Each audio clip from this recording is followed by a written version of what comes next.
I'm basically a civil engineer by profession, and I have lived my life mostly in UAE after completing my degree in India. I have lived in UAE for 20 years. Currently, I am neither in a job nor in a business in UAE. And my mother lives with me partially in UAE and partially alone in Kashmir, which is my native place also.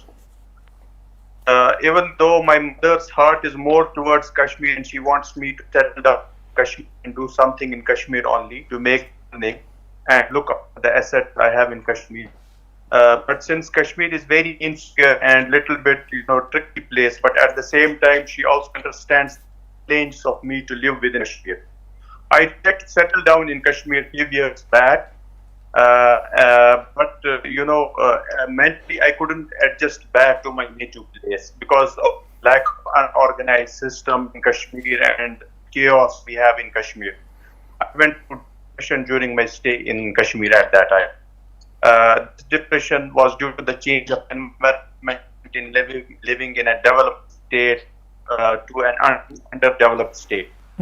So now I came back into. I went back to UAE at that time, and I did again what I was doing the job there. Now I am planning. I have lost the job during the COVID, and my people, my relatives, everybody wants me to live back in Kashmir and settle down here. And I have opportunities there. It's not that I don't have opportunities in Kashmir.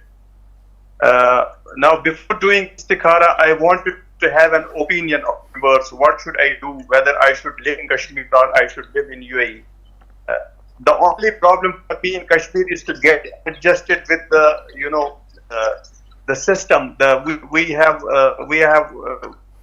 actually like a morally corrupt system here. Let me take one question at a time for the sake of taking a break right now. As far as your first question and living in Kashmir or living in UAE, this is not a religious question. So if I advise you not from a Sharia perspective, I say live wherever you want to live. Both are supposedly Muslim countries, alhamdulillah. Like in Kashmir, you're able to pray, go to the masjid. In UAE, likewise, you're able to earn halal and spend halal, like was in Kashmir. For me, my top priority is my mother. Like I've been given many opportunities to be even a president of a university, a dean of a school in the West. I cannot go anywhere where I'm enjoying serving my mother. You understand? So if this is your motive, then live where your mother is living. As long as, alhamdulillah, you have an opportunity here and an opportunity there. May Allah make it easy for you, and istikhara would solve this problem, inshallah. May Allah make it easy.